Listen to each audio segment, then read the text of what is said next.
My son pushed me into the pool because I didn't grill the barbecue. My whole family burst out laughing. The next morning, he said, "My father-in-law is coming for lunch. Mow the lawn and clean the house." I said nothing. The surprise came when he tried to enter and saw the locks changed. I'm glad to have you here. Follow my story until the end and comment the city you're watching from so I can see how far my story has reached. At 63 years old, I never imagined I'd find myself sprawled in my own swimming pool, fully clothed, while my entire family erupted in laughter above me. The chlorinated water burned my eyes as I struggled to surface, my Sunday clothes clinging to my aging body like a second skin. But the real sting wasn't from the pool chemicals. It was from the realization that my own son had just pushed me in like I was some kind of joke. "Come on, Dad, it's just a barbecue," Glenn had said moments before, his voice dripping with that condescending tone I'd grown too familiar with over the past few years. "Just throw some burgers on the grill. How hard can it be?" I had been sitting peacefully on my patio chair, enjoying the rare moment of quiet before the family gathering. My arthritis had been acting up all week, and the thought of standing over a hot grill for 2 hours while everyone else relaxed seemed unbearable. "I'm tired, Glenn. Maybe someone else could handle the cooking today." That's when it happened. One moment I was explaining my aching joints. The next, I felt Glenn's hands on my shoulders, shoving me backward into the deep end. The splash was enormous, sending waves across the pool deck and soaking the nearby lounge chairs. As I broke the surface, gasping and disoriented, the sound hit me like a physical blow. Laughter. Not just chuckles or nervous giggles, but full-belly, unrestrained laughter. Glenn was doubled over, slapping his knee like he just witnessed the funniest thing in the world. His wife Sarah had her phone out, probably recording my humiliation for her social media friends. Even my own grandchildren were pointing and giggling, their young faces lit up with cruel amusement. "Oh my God, Grandpa looks like a drowned rat," my 12-year-old granddaughter squealed, causing another round of hysterics from the crowd. I paddled toward the pool's edge, my waterlogged shoes making every movement a struggle. The concrete scraped against my palms as I hauled myself out, water streaming from my clothes and pooling around my feet. My glasses had fallen off during the fall, leaving the world slightly blurred, but I could see clearly enough to witness the entertainment I'd provided for my family. "Glenn, that was too much," Sarah said, but she was still giggling as she spoke. "Look at him, he's soaked." "He'll dry off," Glenn replied with a shrug, already turning away from me toward the grill. "Besides, maybe now he'll remember who's supposed to be cooking around here." I stood there dripping, my polo shirt transparent and my khaki pants clinging uncomfortably to my legs. Nobody offered me a towel. Nobody asked if I was hurt. Nobody seemed to care that their father and grandfather had just been treated like a disobedient child who needed to be taught a lesson.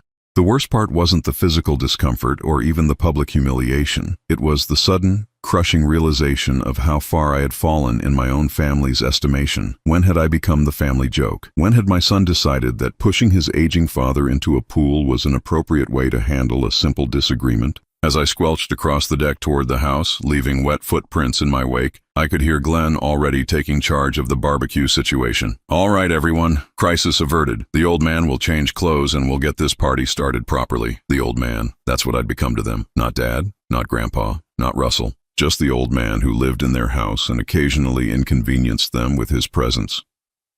I made my way upstairs to my bedroom, peeling off my wet clothes with trembling hands. Whether the trembling was from the cold water or something deeper, I couldn't say. In the bathroom mirror, I caught sight of myself, hair plastered to my skull, face flushed from embarrassment and exertion, looking every bit the fool they'd made me out to be. 43 years I'd lived in this house, 43 years of memories, of raising Glenn from a baby to a man, of thinking I was building something meaningful. My late wife Margaret and I had dreamed of growing old here, surrounded by family who loved and respected us. Margaret had been gone for 8 years now, and in her absence I'd somehow transformed from the head of the household into its most expendable member. As I changed into dry clothes, I could hear the party continuing below. The laughter had died down, replaced by normal conversation and the sizzle of meat on the grill. Life had moved on, as if my humiliation was just a brief intermission in their entertainment. I sat on the edge of my bed, staring at my wet clothes crumpled on the bathroom floor. The man who had built this house with his own hands, who had worked 60-hour weeks to provide for his family, who had changed diapers and attended school plays and taught his son to drive, That man had just been pushed into a pool for refusing to cook hamburgers. Something had shifted in that moment underwater. As I'd struggled to surface, gasping for air and dignity, I'd felt something inside me change. The docile, accommodating father who had spent the last few years trying not to be a burden had drowned in that pool.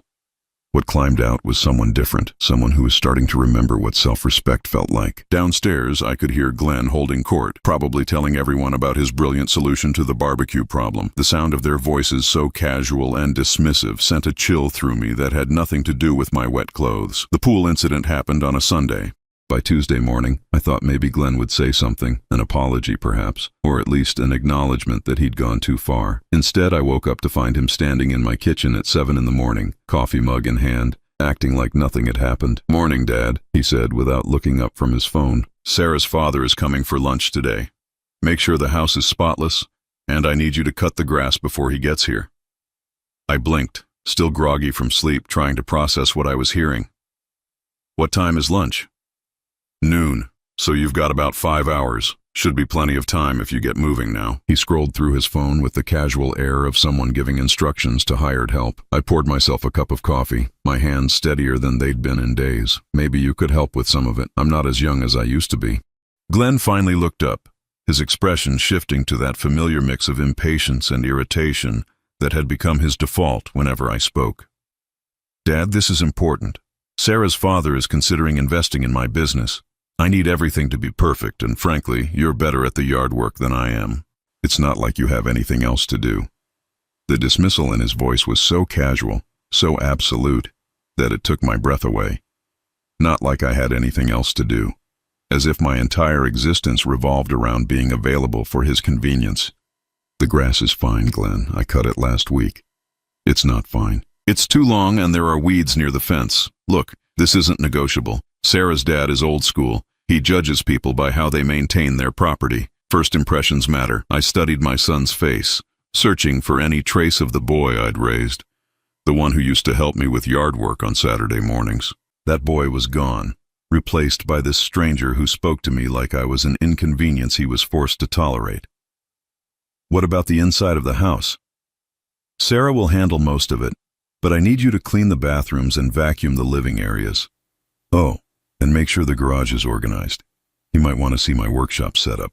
The list kept growing, each task delivered with the expectation of immediate compliance. I found myself nodding along, falling back into the pattern of submission that had somehow become my default over the past few years. When had I stopped being Glenn's father and become his employee? By 8:30, I was outside with the lawnmower, the morning sun already promising another scorching day. My arthritis protested every step, but I pushed through it, telling myself it was just one day, just a few hours of work. The grass really wasn't that long, but I cut it anyway, trimming edges that didn't need trimming, pulling weeds that were barely visible. As I worked, I could see Glenn and Sarah through the kitchen window, discussing their preparations. Sarah was animated, gesturing with her coffee cup, clearly excited about impressing her father. Glenn nodded along, occasionally checking his watch.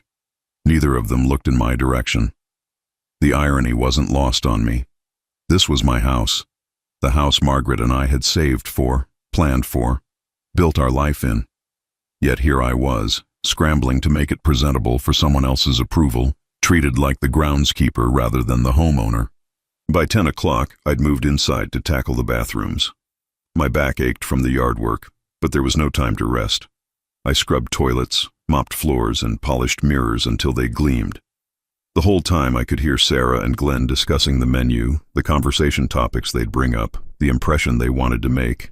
"Make sure he doesn't go on one of his old war stories," Sarah said as I passed by the kitchen. "Your dad has a way of dominating conversations. Don't worry about it. I'll keep him busy in the garage if I have to." They were talking about me like I wasn't even there, planning to shuffle me out of sight like an embarrassing piece of furniture. The realization hit me with surprising force. They weren't just treating me as help, they were treating me as a liability. I finished the bathrooms and moved on to vacuuming, the machine's noise drowning out their conversation but not my thoughts. Each room I cleaned felt like another piece of my dignity being erased. This was my home, filled with my furniture, my memories, my life. Yet I was cleaning it for the approval of a stranger, while my own family planned to hide me away.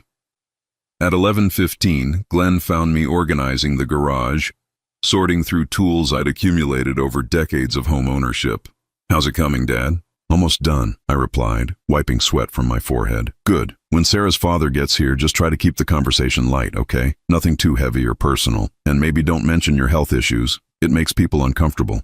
I turned to face him fully, studying this man who shared my DNA but seemed to have inherited none of my values. "You want me to pretend I'm someone I'm not? I want you to be presentable. Is that too much to ask?"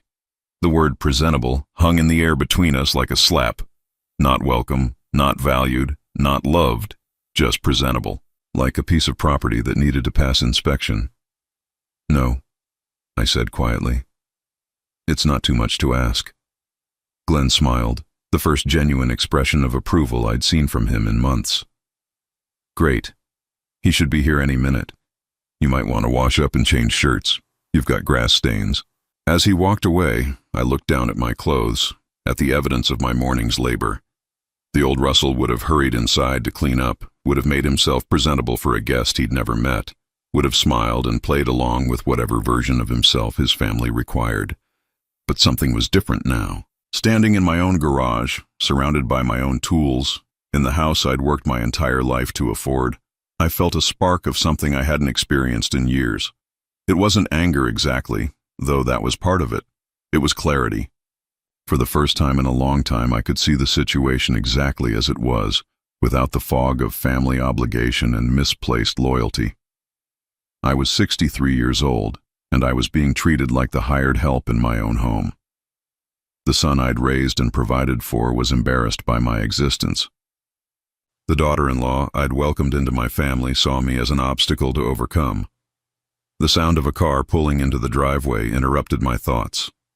Sarah's father had arrived, and showtime was about to begin.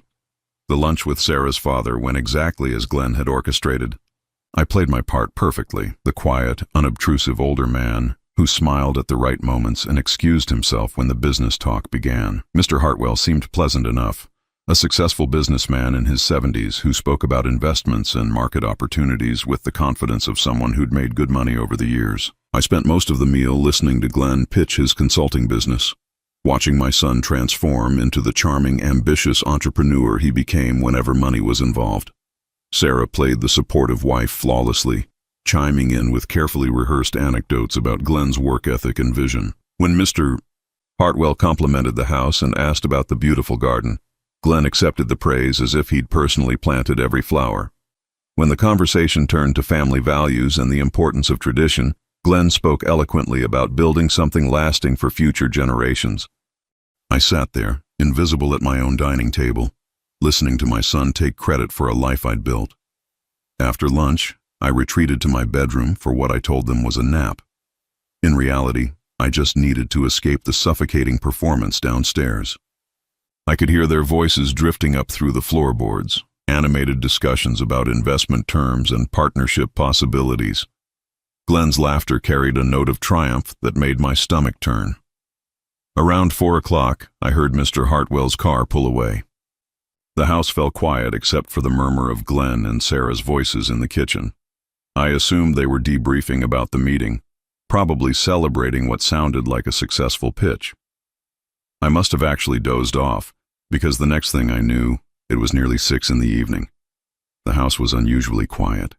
I made my way downstairs, expecting to find Glenn and Sarah discussing their afternoon triumph, but the main floor was empty. Their cars were gone from the driveway. It struck me as odd that they'd left without saying anything, but I'd grown accustomed to being an afterthought in their daily routines. I made myself a simple dinner and settled in front of the television, trying not to think about how lonely the house felt without Margaret's presence to fill the silence. The evening passed uneventfully. I watched the news, read a few chapters of a book I'd been working through, and eventually headed to bed around 10 o'clock. Glenn and Sarah still weren't home, which wasn't entirely unusual. They often went out for dinner or drinks after business meetings. The next morning, I woke to the sound of voices in the driveway. Through my bedroom window, I could see Glenn and Sarah unloading suitcases from their car.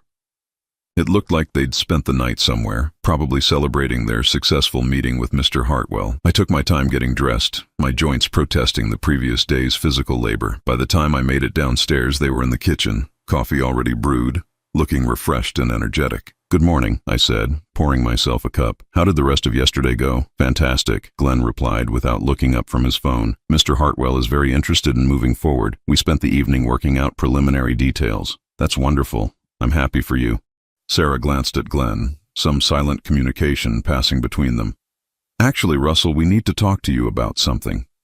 The use of my first name instead of Dad sent an immediate chill through me. Sarah never called me Russell unless something was wrong. "We've been thinking," Glenn began, setting down his phone with deliberate care. "This arrangement isn't working anymore." I felt my coffee cup grow heavy in my hands. "What arrangement?" "You living here, with us." His voice was matter-of-fact, as if he was discussing the weather. "It made sense when you first moved in after Mom died, but we're at a different stage now. Sarah and I need our space, especially with the business expanding." The words hit me like a physical blow. I set my coffee cup down carefully, afraid my trembling hands might drop it. "This is my house, Glenn." "Technically, yes, but practically speaking, Sarah and I have been running the household for years. We pay the utilities, handle the maintenance, manage everything. You've basically been a tenant." A tenant. In the house I'd owned for 43 years. In the house where I'd changed his diapers and taught him to ride a bike and helped him with homework at the very kitchen table where he was now evicting me. "Where am I supposed to go?" Sarah leaned forward, her expression what she probably thought was sympathetic. "There are some really nice senior communities in the area, places where you'd have people your own age, activities, medical care if you need it. It might actually be better for you." "I don't want to live in a senior community. I want to live in my home." Glenn's jaw tightened. "Dad, be realistic. You're getting older, your health isn't great, and you're isolated here. At least in a community setting, you'd have support." "I have support. I have family." The silence that followed was deafening. Glenn and Sarah exchanged another look, and I realized with dawning horror that they'd already made this decision. This wasn't a discussion, it was a notification. "We've already looked into a few places," Sarah said gently. "There's a really nice facility about 20 minutes away. They have an opening in their assisted living wing." "I don't need assisted living. I can take care of myself just fine." "Can you?" Glenn's voice had taken on that condescending tone again. "Dad, you couldn't even handle cooking hamburgers last Sunday. Yesterday, it took you all morning to clean the house for one guest. You're struggling, and it's only going to get worse." The pool incident. They were using my humiliation against me, twisting it into evidence of my incompetence. The realization that they'd been planning this even while I was working to make their meeting successful made me feel physically sick. "I need time to think about this." "Of course," Glenn said. "Take all the time you need. But we'd like to have this resolved within the next few weeks. Mr. Hartwell's investment comes with some conditions about upgrading the property, and we need to start planning renovations." Renovations. They were already planning to change my house, to erase any trace of the life Margaret and I had built here. I stood up slowly, my legs unsteady. "I'm going to go for a walk." "That's a good idea," Sarah said. "Clear your head. When you come back, maybe we can look at some brochures together." I walked out of the kitchen without another word, grabbed my jacket from the hall closet, and headed for the front door.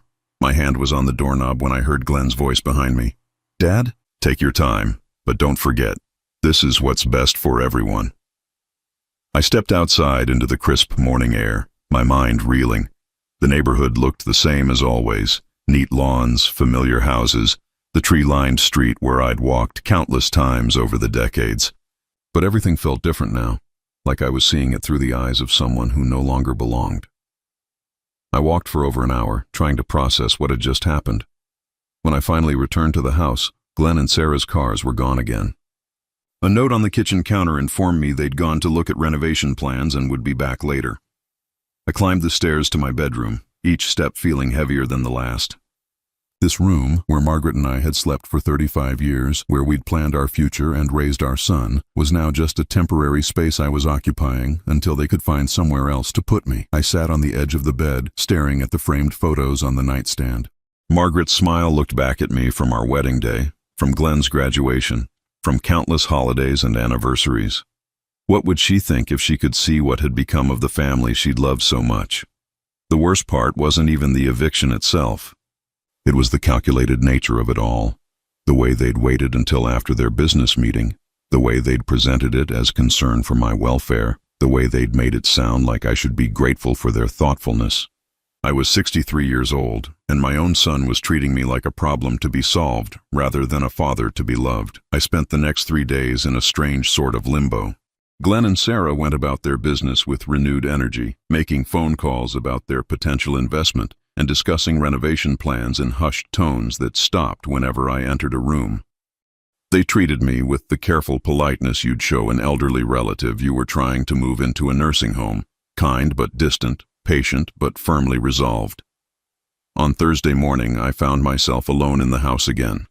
Glenn had left early for what he called investor meetings, and Sarah had gone to her part-time job at the boutique downtown. The silence felt different now, charged with the knowledge that my time here was limited. I wandered through the rooms like a ghost, seeing everything with new eyes. The living room where Glenn had taken his first steps, the kitchen where Margaret had taught him to bake cookies, the back patio where we'd hosted countless birthday parties and barbecues. Soon, all of this would be renovated, transformed into something that reflected Glenn and Sarah's taste rather than the memories Margaret and I had created. It was while I was standing in my bedroom looking at the stack of senior living brochures Sarah had left on my dresser that I remembered the filing cabinet in the basement. Margaret had always been meticulous about keeping our important documents organized, and after she died, I'd simply locked the cabinet and tried not to think about the painful task of going through her papers. But now, facing the prospect of leaving everything behind, I realized I needed to know exactly what I owned and what rights I had. Maybe Glenn was right that I'd become dependent on them, but this was still my house, and I wanted to understand my legal position before I made any decisions. The basement was cool and slightly musty, filled with boxes of Christmas decorations, old furniture, and the accumulated possessions of a 43-year marriage. The filing cabinet sat in the corner, its metal surface dusty from years of neglect. I'd avoided this corner of the basement since Margaret's death, but now I approached it with purpose. The key was where it had always been, taped to the bottom of the cabinet's top drawer. Inside, Margaret's careful organization was immediately apparent. File folders labeled in her neat handwriting: insurance, medical, house documents, investments, Glenn's education. I pulled out the house documents first, expecting to find the deed and mortgage papers I remembered signing decades ago. But as I read through the documents, something didn't make sense. The house had been paid off 15 years ago, just as I remembered, but there were other papers I didn't recognize. A second mortgage taken out 8 years ago, just after Margaret died. My signature was on the documents, but I had no memory of signing them. The loan was for $50,000, with Glenn listed as the co-signer and primary beneficiary. My hands began to shake as I read through the terms. The monthly payments were being automatically deducted from my checking account, payments I'd never noticed because Glenn had convinced me to let him help manage my finances after Margaret's death. He'd said it was too much for me to handle while I was grieving, and I'd been grateful for his assistance. But this loan, this mortgage on my fully paid house, I'd never agreed to this. I would never have agreed to this. I dug deeper into the files, finding more documents that made my blood run cold. A home equity line of credit for $25,000, opened 6 years ago. Another loan for $30,000, secured against the house from 3 years ago. All of them bore my signature, but I remembered none of them. How was this possible? How could I have signed these documents without remembering? Unless. The answer hit me like a physical blow. The months after Margaret's death had been a blur of grief and depression. I'd been so lost, so overwhelmed by the practical matters of life without her, that I'd signed whatever Glenn put in front of me. He'd handled everything, the funeral arrangements, the insurance paperwork, the financial accounts. I'd trusted him completely, grateful to have someone take care of the details while I struggled to function. He'd exploited my grief. While I was mourning his mother, he'd been using my signature to borrow against my house. But there was more. Hidden behind the loan documents, I found a folder labeled Property Transfer. Inside was a quitclaim deed, dated just 6 months ago, transferring ownership of the house from me to Glenn. My signature was there too, notarized and official. I stared at the document, my mind struggling to process what I was seeing. According to this paper, I no longer owned my house. Glenn did. When had I signed this? Why didn't I remember? Then I remembered Sarah's father's visit, the investment opportunity they'd been so excited about. Glenn had mentioned that Mr. Hartwell's investment came with conditions about upgrading the property. Had Glenn needed to prove ownership to secure the deal? I rifled through more papers, finding bank statements for accounts I didn't recognize. Accounts in Glenn's name, funded by the loans secured against my house. The money had been used for everything except what the loan applications claimed. Instead of home improvements or emergency medical expenses, the funds had gone toward Glenn's business ventures, Sarah's shopping sprees, vacations I'd never taken. The total amount was staggering, over $100,000 borrowed against my home, with me supposedly responsible for payments on loans I'd never knowingly signed. But the quitclaim deed was the final insult. Somehow, Glenn had managed to get me to sign away ownership of my house. The house wasn't even mine anymore. Legally, I really was just a tenant, just as Glenn had claimed. I sat there in the basement, surrounded by the evidence of my son's betrayal, feeling like the foundations of my world had crumbled beneath me. Everything I'd thought I knew about my situation was wrong. I wasn't a father being gently encouraged to consider assisted living. I was a victim of financial abuse, being evicted from property I no longer legally owned. The clever part was how slowly and carefully Glenn had done it. No single document was so obviously fraudulent that it would raise immediate suspicions. Each loan had been spaced out over years, each signature obtained during moments when I was distracted, grieving, or simply trusting my son to handle matters I found overwhelming. But as I studied the signatures more closely, something began to bother me. They looked like my handwriting, but there were subtle differences. The way certain letters were formed, the pressure of the pen strokes. Some signatures looked rushed or unsteady, as if I'd been signing while distracted or upset. I pulled out my current driver's license and compared my signature on that to the ones on the loan documents. The differences were slight but noticeable. Either these signatures had been forged, or I'd signed them under circumstances I couldn't remember. Then I found something that made everything clear. Tucked behind the property transfer documents was a medical file I didn't recognize.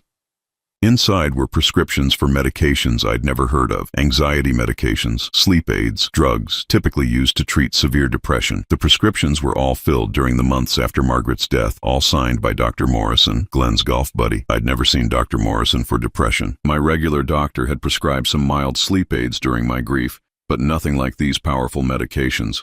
Yet according to these records, I'd been taking doses of drugs that would have left me confused, disoriented, possibly even unconscious for periods of time. The picture was becoming horrifyingly clear. Glenn hadn't just exploited my grief. He'd drugged me. With the help of his doctor friend, he'd medicated me into a state where I could be manipulated into signing away everything I owned.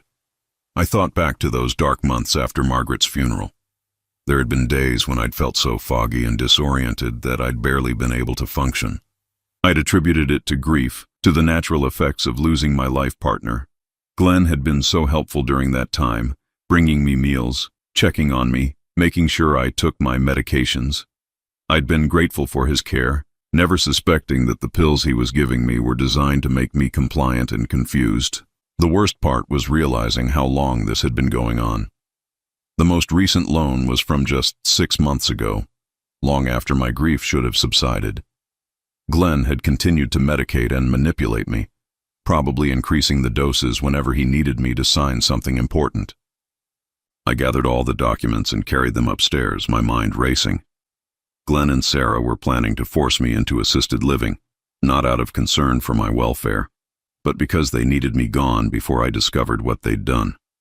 Once I was safely tucked away in a facility, probably heavily medicated for anxiety or depression, they'd have complete control over the property they'd stolen from me.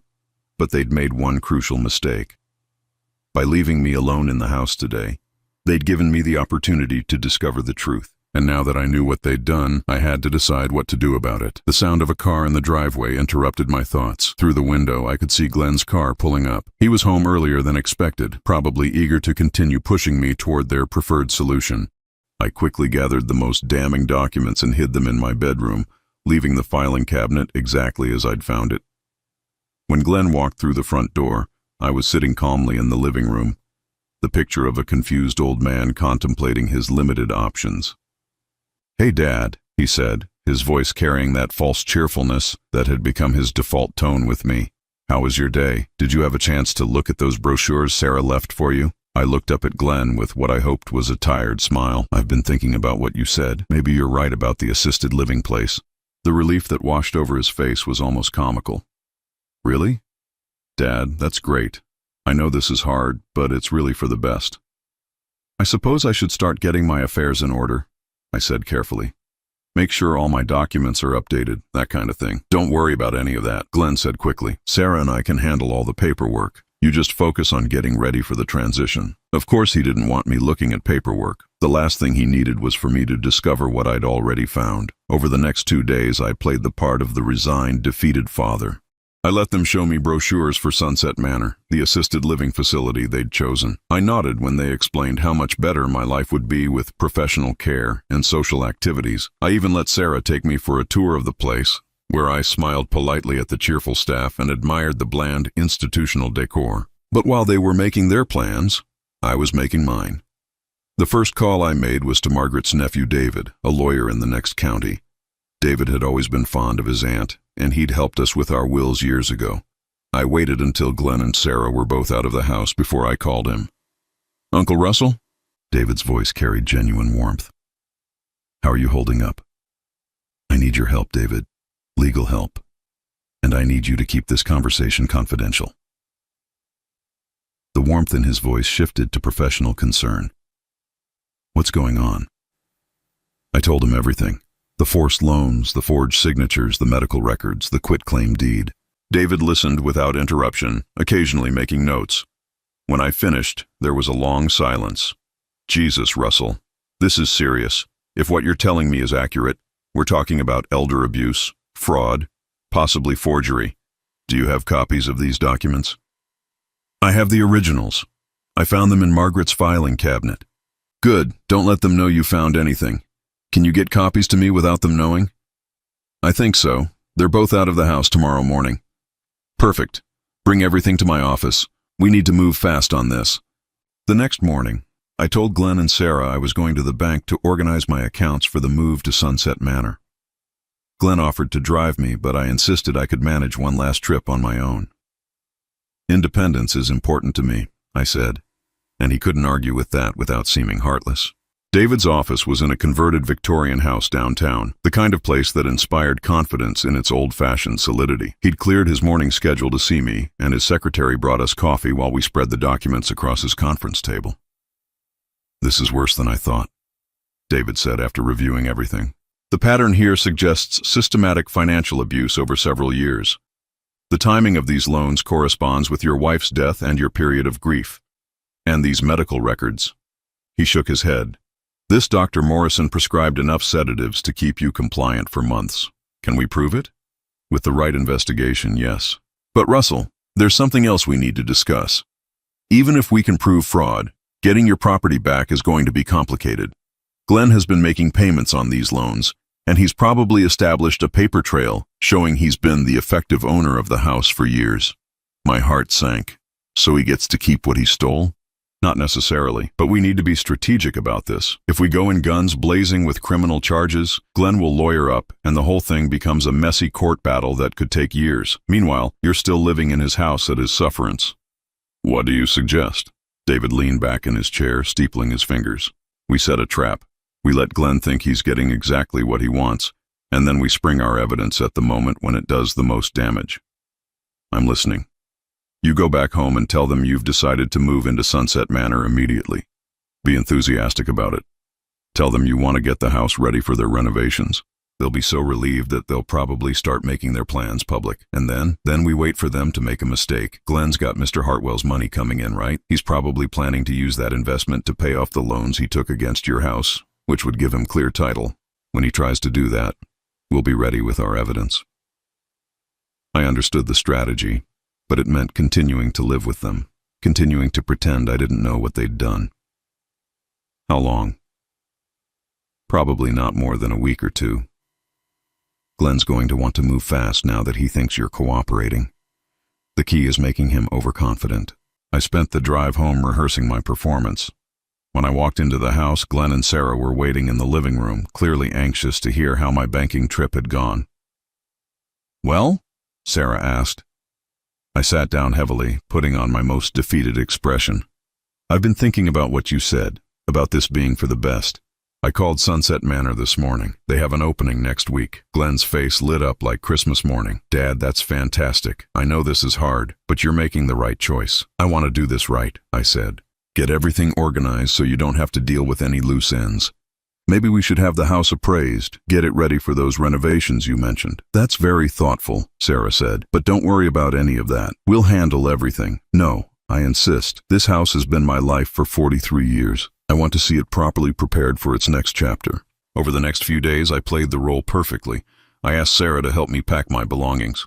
I requested that Glenn explain the renovation plans so I could visualize how wonderful the house would look. I even suggested they invite Mr. Hartwell over for dinner so I could thank him for giving Glenn such a wonderful opportunity. Glenn was practically glowing with triumph. He started making phone calls about contractors, talking openly about his plans to expand the master bedroom and convert my den into a home office. Sarah began shopping for new furniture, leaving catalogs open around the house to show me the improvements they were planning. But the most telling moment came when I overheard Glenn on the phone with his bank, discussing the timeline for clearing the property liens with his new investment capital. He was planning to pay off all the fraudulent loans the moment Mr. Hartwell's money came through, which would give him undisputed ownership of my house. The old man is moving out next week, I heard him tell someone. After that, we'll have a clear path forward. The old man. Even in his moment of triumph, that's all I was to him. On Friday evening, Glenn announced that Mr. Hartwell was coming for dinner on Sunday to finalize their partnership agreement. It'll be the perfect send-off for you, Dad. You can meet the man who's helping us secure our future. I'm looking forward to it, I said, and I meant it.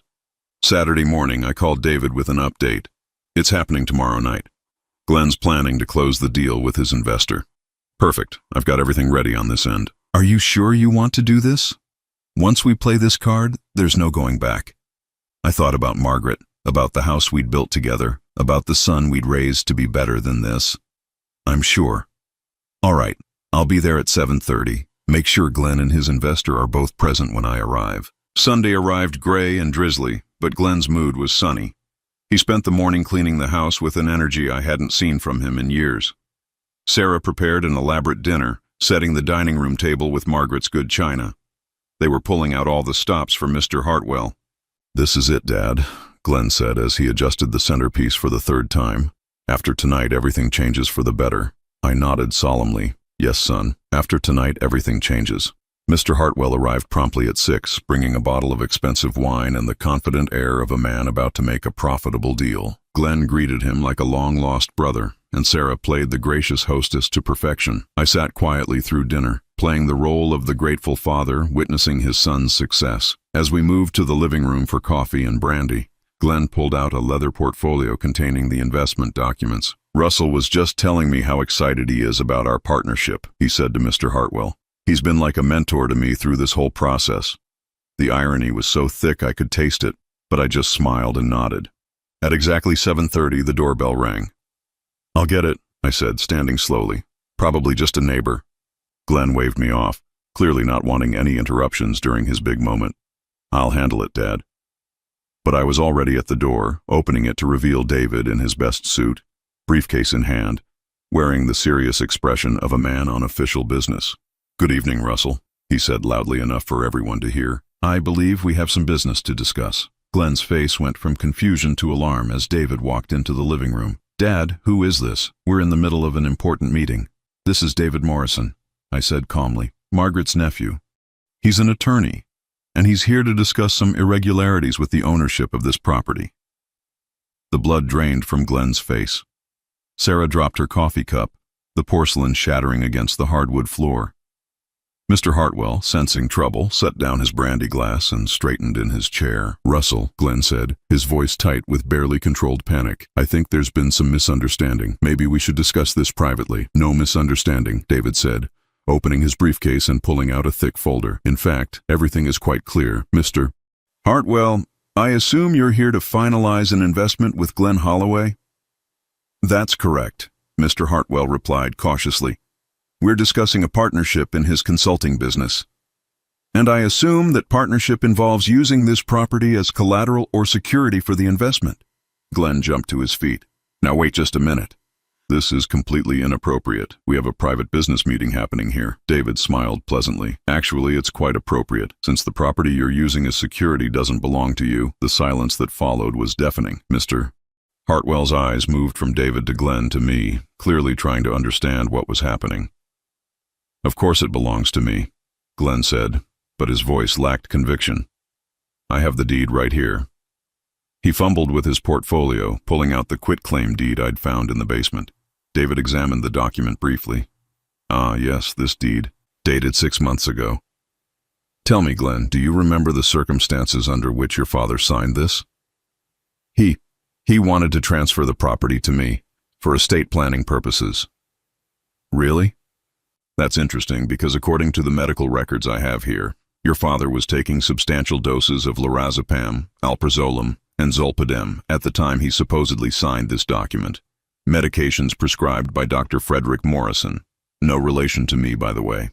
Medications that would have rendered him incapable of understanding what he was signing. Sarah made a small choking sound. Glenn's face had gone from pale to gray. Furthermore, David continued, the signature on this document doesn't match your father's normal signature pattern. Neither do the signatures on the 3 separate loans totaling over $100,000 that were supposedly signed by Russell over the past 8 years. Mr. Hartwell stood up abruptly. I think I should leave. This sounds like a family matter that needs to be resolved privately. Actually, David said, you might want to stay.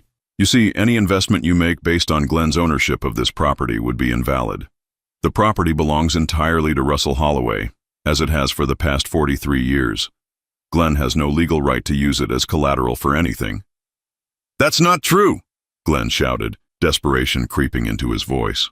Dad signed everything over to me. He agreed to it.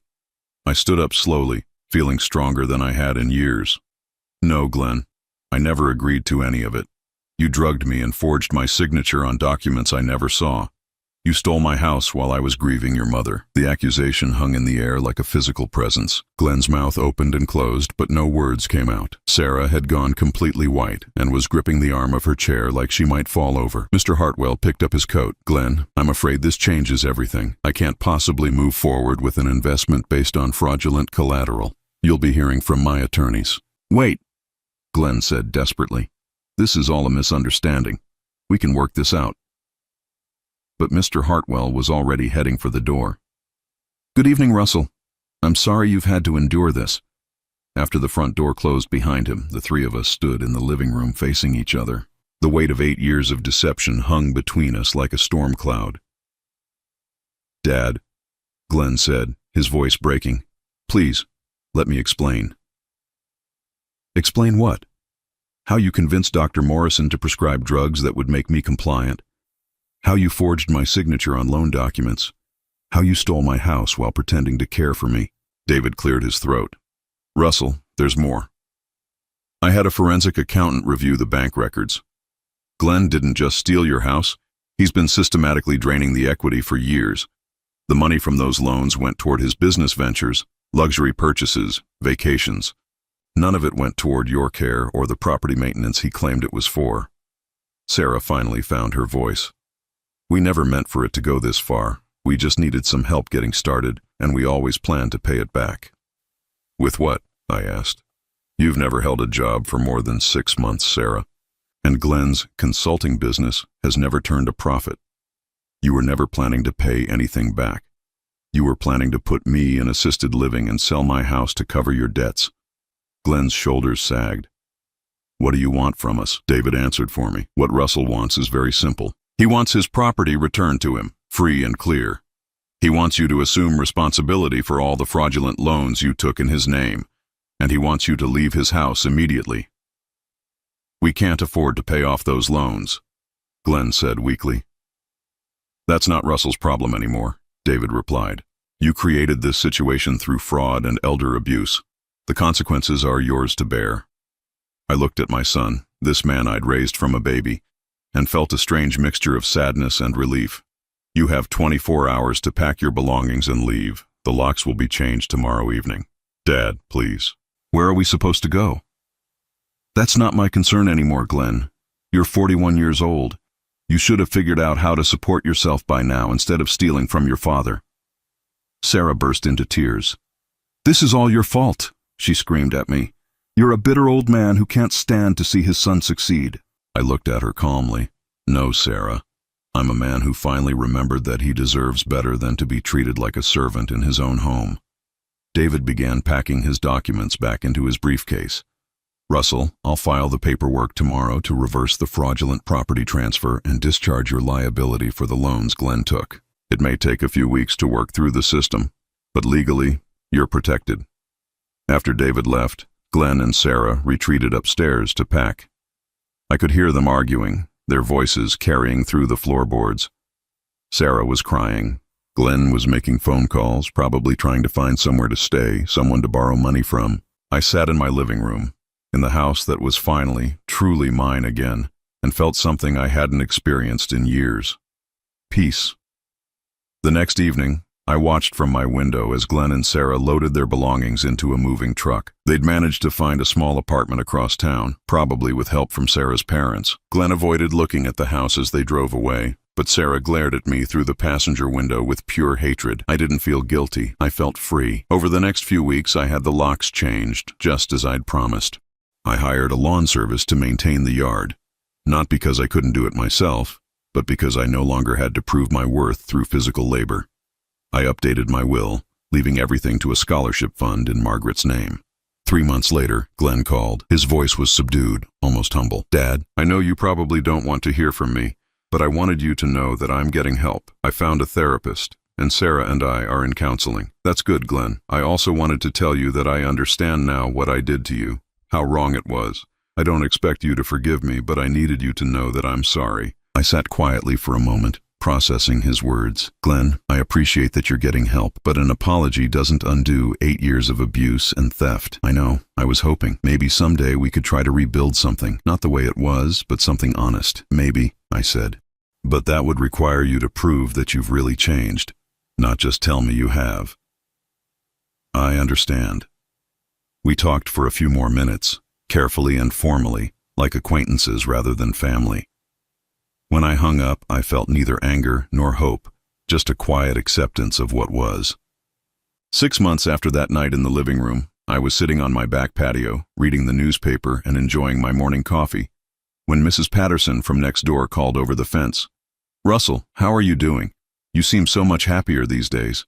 I looked around at my garden, at the house where Margaret and I had built our life together, at the peaceful morning stretching ahead of me with no demands, no humiliation, no walking on eggshells around people who should have loved me. I am happy, I told her, and realized it was true. For the first time in 8 years, I was living my own life again. I had my dignity back, my home back, my self-respect back.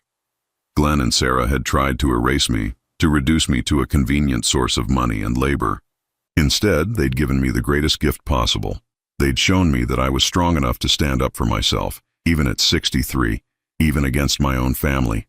Some people might call what I did to them harsh, but I call it justice. They made their choices, and choices have consequences.